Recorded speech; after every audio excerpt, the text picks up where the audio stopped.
Kemi Badenoch's commitment this morning to no quick fixes is a deliberate attempt to differentiate her leadership from the chaotic legacy of Conservative predecessors who all promise a solution. Her strategy is going to be different. There's no solution under Kemi. Kemi Badenoch is the end of the line. Her strategy to earn trust by slowly unveiling thoughtful conservatism, like in particularly tardy version of Salome, is commendable in theory, but leaves risking the party in a political vacuum during a critical rebuilding phase and ensuring that there is no valid opposition.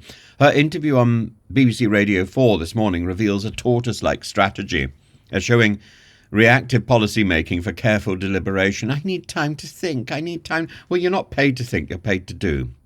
The thought is assumed. But in the case of Kemi Badenoch, she needs a thinking place. While this reflects a desire for credibility, it fails to counter Reform UK's appeal or address immediate voter concerns about the Labour Party.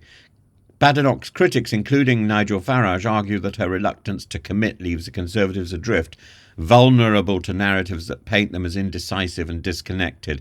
And what complicates Badenoch's further narrative is her perceived Midas touch in reverse.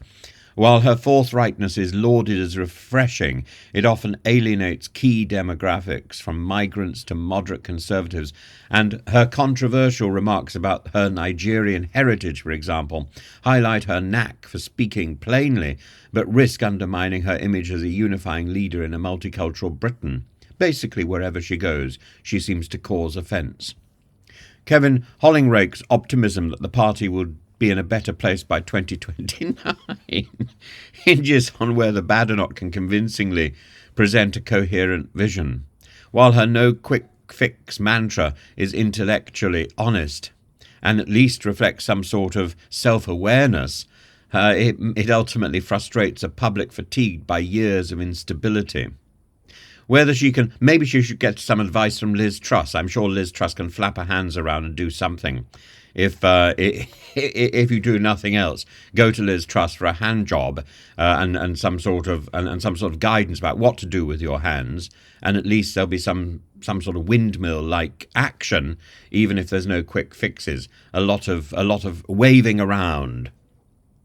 But Kemi Badenoch, can she balance this strategic inaction, this stasis, this strategic patience, with the decisive action that is needed that will determine if the Conservative Party has any future under her leadership? Well, has any future, because her leadership may well be the last.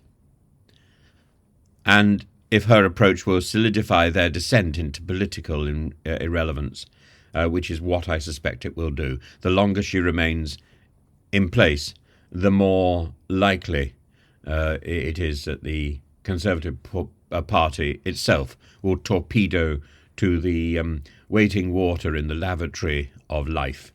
And Kemi Badenoch is simply responsible for that.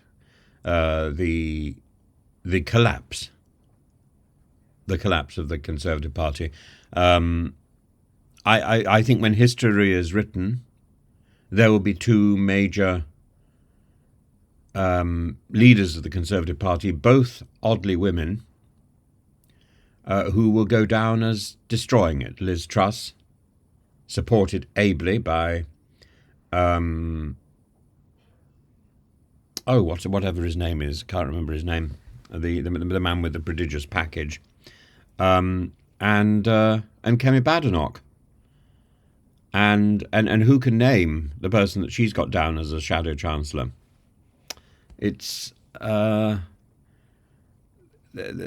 comes a point where these people become an irrelevance because the party no longer exists as a credible force.